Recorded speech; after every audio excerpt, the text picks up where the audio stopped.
নমস্কাৰ। মই যিহেতু আজি আপোনালোকক জনাম এটা বেলেগ ৰাজ্যৰ কথা।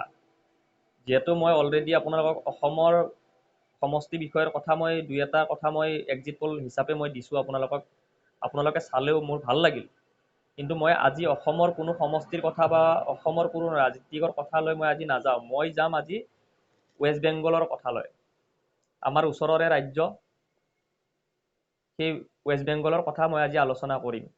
কথা বুলি নহয়, পলিটিকেল কথাই মই আলোচনা কৰিম। এতিয়া কথাটো আপোনালোকে ভালকৈ শুনক যে ৱেষ্ট বেংগলৰ ৰাজনীতি যিহেতু ভোট হৈ গ'ল, ফলাফলৰ ঘোষণা 4 তাৰিখে হ'ব আৰু আপোনাৰ তাতে কোন জয় হ'ব কোন পৰাজয় হ'ব সেই কথাটো মই আপোনালোকক এটা অংক সহকাৰে মই জনাম। চৰকাৰ কাৰ হ'ব এক্সিট পোল হিচাপে জনাম। মই বহুতে এক্সিট পোল দিলেই, ময়ো এটা দি দিওঁ সৰু চাই। আপোনালোকে চাওক, দিছপুৰ সমষ্টিত মই যিহেতু দিছিলোঁৱে আৰু বহু মানুহে সঁহাৰি দিছে, তাৰ বাবে মই ৱেষ্ট বেংগলৰ মই এটা ফলাফল আপোনালোকক দেখুৱাম। এতিয়া ৱেষ্ট বেংগলৰ কথাটো লৈ যদি মই আহোঁ, ৱেষ্ট বেংগলত আগৰবাৰ চৰকাৰ কাৰ আছিল সেই কথাটো আপোনালোকে জানে। তাৰ মাজতে মই এটা কথা কৈ থৈ দিওঁ যে নৱপ্ৰজন্মই, মোৰ দৰে উঠি অহা নৱপ্ৰজন্মই যাতে ৰাজনীতিকত আৰু সমাজৰ ভাল চিন্তাত সকলোৱে আগুৱাই আহে। আৰু কাৰণ ৰাজনীতিকৰ চিন্তা নকৰিলে আজিৰ সমাজত আপোনালোকে আৰু জয় হ'ব নোৱাৰে। প্ৰত্যেক নতুন প্ৰজন্মক মই এই কথাটো মই আগ্ৰহ আৰু অনুৰোধ কৰিম, তেওঁলোকে ৰাজনীতিকত আহিব নাহিলেও মানে চিন্তা চৰ্চা কৰি থাকিব লাগে। এতিয়া মই আচল কথা লৈ আহোঁ। TMC চৰকাৰ আছিল ৱেষ্ট বেংগলত, ঠিক আছে। এতিয়া বিজেপি আহিব নেকি, এই কথাবিলাকে মানুহৰ মাজত আলোচনা বিলোচনা। আমাৰ মুখ্যমন্ত্ৰী ডাঙৰীয়া তাতে গৈ যিহেতু ভাষণ দিছিলেই, তাৰে ফলাফল কেনেকুৱা হ'ল কি হ'ল সেই কথাখিনি,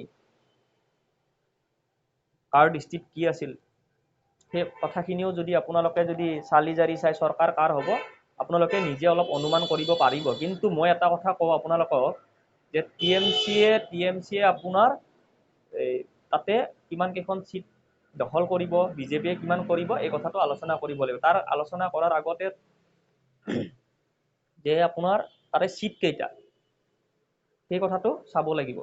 294টা চিট, ঠিক আছে। আগৰবাৰ TMCয়ে কিমানটা পাইছিলে, আগৰবাৰ TMCয়ে পাইছিলে 213টা, বিজেপিয়ে 77টা পাইছিলে, অন্যান্য বাকীকেইটা পাইছিলে। আপোনালোকৰ কথাটো এই কথাটো ক্লিয়াৰ হৈ গ'ল। এতিয়া এইবাৰ কি হ'ব, এইবাৰো আপোনাৰ চিষ্টেমটো অলপ সলনি হ'ব। কাৰণ SIR গ'ল, SIR যোৱাৰ পিছত বহু হিন্দু ভোটাৰৰ এটা শক্তি অনুভৱ হৈছিল। আৰু এইবাৰ এটা গুৰুত্বপূৰ্ণ কথা হ'ল কি যে বিজেপি চৰকাৰৰ দিনত, কেন্দ্ৰৰ বিজেপি চৰকাৰৰ দিনত এইবাৰ যিহেতু ইলেকশ্যন গ'ল, বহু ৰাজ্যৰ পৰা পুলিচ প্ৰশাসনৰ CRPF সকলোৱে আহি কিন্তু ভালকে ভোটদাতা কেন্দ্ৰবিলাকত গৈ, ৱেষ্ট বেংগলত গৈ ধুনীয়াকে মানে আপোনাৰ চলাইছে। আগৰবাৰৰ নিচিনা নহয়, TMCৰ নিচিনা নহয়। এইবাৰ মানে ভাল চিন্তাধাৰাৰ দ্বাৰা চলাইছে, চলাবই, ধন্যবাদ তাৰ কাৰণে তেওঁলোকক মই। কিন্তু এতিয়া অৰিজিনেল কথাটোলৈ আহোঁ যে তাতে চৰকাৰ গঠন কাৰ হ'ব, হয়নে নহয়, কোনে কেইটা চিট পাব, এই এক্সিট পোলটো ভালকে শুনিব আপোনালোকে, ঠিক আছে, শুনিলেহে বুজিব দেই। এতিয়া 294টা চিট TMCয়ে পাব, এইবাৰ কিন্তু আপোনাৰ বেছি নাপায়, 143টা TMCয়ে পাব আৰু বিজেপিয়ে পাব 139। ভালকে শুনক, TMC 143, বিজেপি 139 আৰু আদাৰ্ছ বাকী যিমান আছে আপোনাৰ সমতাপুৰ পিপলছ পাৰ্টি, গোৰ্খা জনমুক্তি মৰ্চা আৰু হুমায়ুন কবিৰৰো কথা আমি ক'ব লাগিব। হুমায়ুন কবিৰেও নতুন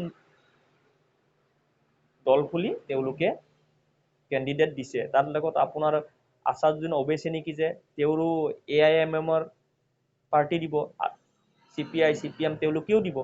আমি সকলোকে হেৰি কৰি মই 12টা চিট তেওঁলোকক দিছোঁ, মানে 143, 139, 12। এতিয়া চিট দখল কৰিব লগা হ'লে মানে চৰকাৰ গঠন কৰিব লগা হ'লে মানে আপোনাৰ 149টা লাগিব, তেতিয়াহে তাতে চৰকাৰ গঠন হ'ব।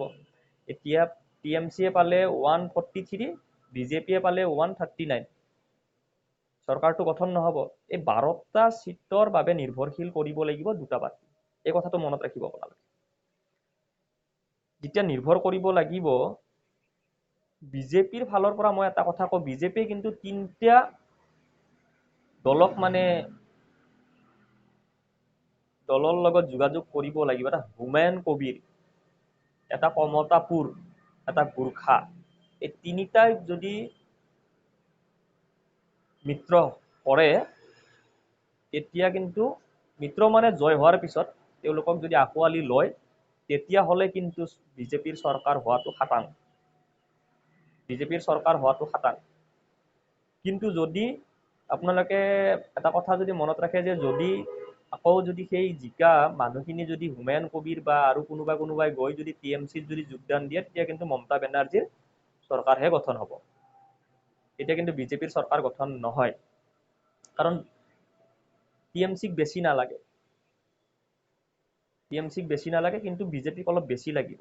হুমায়ুন কবিৰ, কমতাপুৰ আৰু গোৰ্খা, সেইকেইটাই এই 3টা দলে যদি বিজেপিক ছাপোৰ্ট কৰে, তেতিয়া কিন্তু কিবা এটা হ'ব। AIMMৰ আছাদুদ্দিন অৱেইছিয়েও যদি জিকি যদি TMCৰ লগত যদি সমৰ্থন কৰে, তেতিয়াহ'লে কিন্তু আপোনাৰ মমতা বেনাৰ্জীয়ে চৰকাৰ গঠন কৰা সম্ভৱ আছে। আচ্ছা, ধৰি লোৱা যাক যে বিজেপিয়ে চৰকাৰ গঠন তাতে কৰিব, এতিয়া সন্দেহ আছে। মই এক্সিট পোলহে ক'লো দেই, এইখিনি কোনে কিমান পাব ভালকে শুনিলে ভালকে বুজিব আপুনি কথাখিনি, ঠিক আছে। কিন্তু আগতকৈ 77ত কৰি বিজেপি এইবাৰ অলপমান বেছি আসন পাব, নিঃসন্দেহে পাব। যেতিয়া চৰকাৰ বিজেপিৰ গঠন হ'ব, বিজেপিৰ চৰকাৰ গঠন হ'লে তাৰ পিছৰ পৰ্যায় কি হ'ব? কাৰণ যিখিনি TMCৰ মানুহ, তেওঁলোকক বাংলাদেশৰ মানুহ বুলি কয়, তেওঁলোকক ভোট দি থকা হৈছে। এই কথাবিলাক পেপাৰে পত্ৰই, টিভি, মিডিয়া, ছ'চিয়েল মিডিয়া সকলোতে কৈছে যে বাংলাদেশী মূলৰ। এই বাংলাদেশী মূলৰ মানুহখিনিৰ কি হ'ব? এই কথাটো এটা চিন্তা কৰিবলৈ কথা, হয়নে নহয়?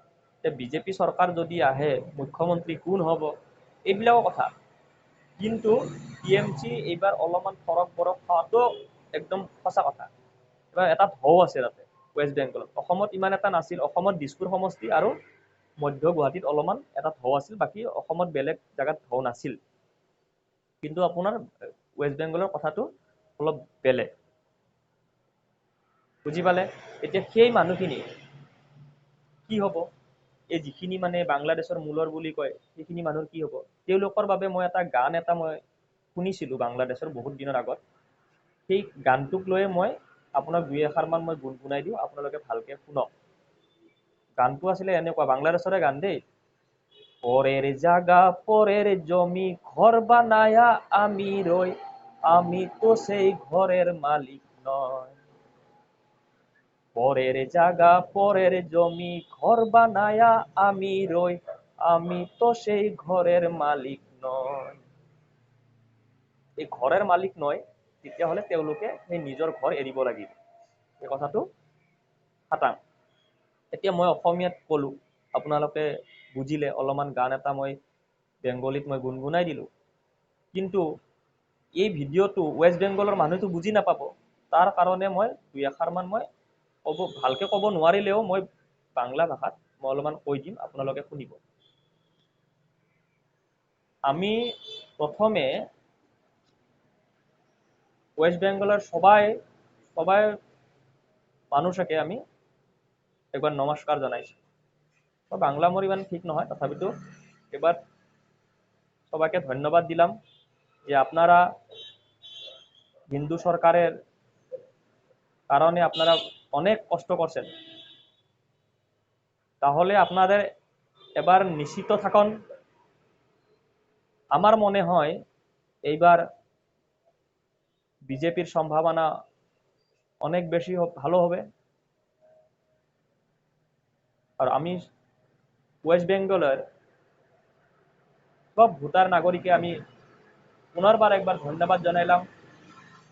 আর এবার প্রশাসন, নির্বাচন আয়োগ খুব শান্তিমূলকভাবে না হলেও ভোট কেন্দ্রর মধ্যে যে ভালো ভোট গ্রহণ হয়েছে তার বাবে আমি আপনারা বহুত বহুত ধন্যবাদ জানাইলাম। ভালো থাকবেন সবারা। আর বিজেপি সরকার আসবে, আপনারা